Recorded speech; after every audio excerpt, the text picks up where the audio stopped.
Mga idol, kahit man nga po kasi simula pa lang ng pre-season ng Los Angeles Lakers, meron na nga po agad isa sa kanilang mga players ang nagtamo ng injury. Yan naman ang ating unang storya na aalamin na sasamahan ko na rin ang balitang bubuwagin na nga daw po ni Yao Ming ang mga players ng national team ng China at ang posibleng pagsasama ni na Jordan Clarkson at Justin Brownlee sa Gilas, Pilipinas sa darating na 2027 FIBA World Cup. Kaya mga idol, tara, umpisahan na natin to.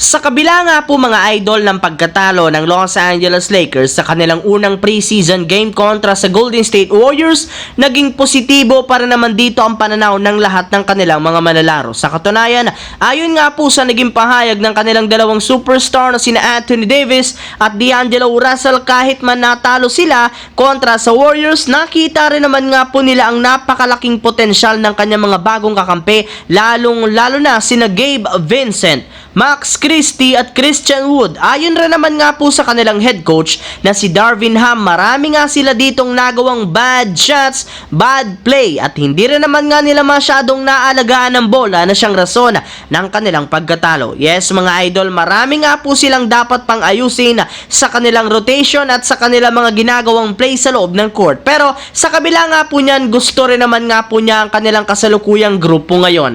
Ang pinoproblema lamang nga nila ay ang hindi inaasahang pagtatamo ng injury ng kanilang bagong wingman na si Cam Reddish sa kanyang kaliwang paa na siyang rason bakit maaga itong nawala. Kaya dahil dyan, questionable na nga ito agad sa susunod na game. Samantala, pumunta naman tayo sa ating sunod na pag-uusapan sa balitang posible nga pong buwagin na ni Yao Ming ang national team ng China at ang posibilidad na pagsasama ni na Jordan Clarkson at Justin Brownlee sa Gilas, Pilipinas sa darating na 2027 FIBA World Cup. Ilang araw nga po mga idol mula nang mabigo ang Team China sa Asian Games, nagpahiwatig na nga po si Yao Ming na bubuwagin niya ang kanilang national team. Ayon nga po sa naging pahayag nito sa media, galit nga po niyang sinabi dito na mga tamad nga daw ang lahat ng miyembro ng kanilang national team. Bali, sa sobrang pagkadismaya nga nito sa pagkakakuha lamang ng China ng bronze medal,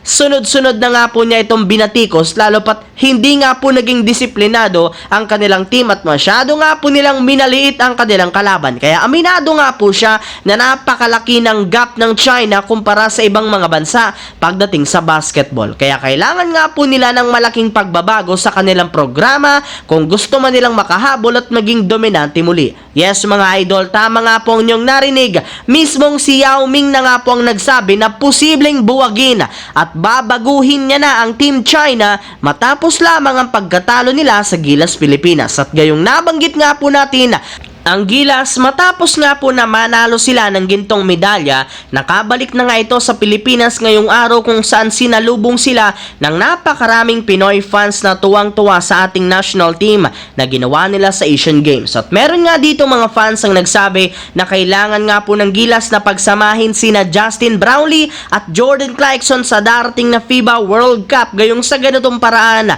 magiging competitive nga sila sa World Cup. Sinabi rin naman nga po ng mismong SBP na kahit man nga po paulit-ulit na tinatanggihan ng FIBA ang request ng Gilas na gawing local players Justin Brownlee, hindi para naman nga sila dito susuko o hihinto, gayong pangarap nga talaga nila na pagsamahin sina Brownlee at Clarkson sa lineup ng Gilas, Pilipinas sa FIBA World Cup 2027.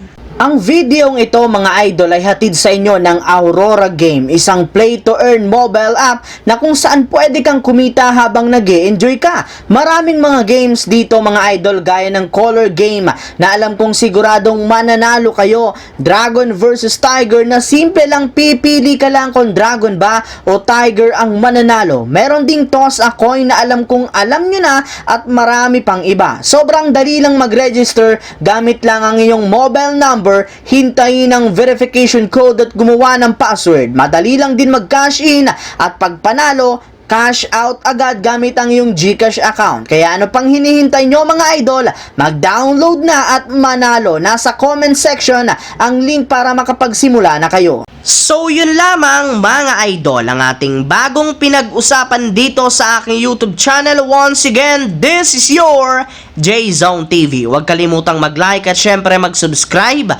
Pindutin ang notification bell sa akin channel para lagi kayo maging updated sa mga videos na ina-upload ko. I-follow nyo na, bisitahin ang ating Facebook page, J-Zone TV. Maraming salamat mga idol.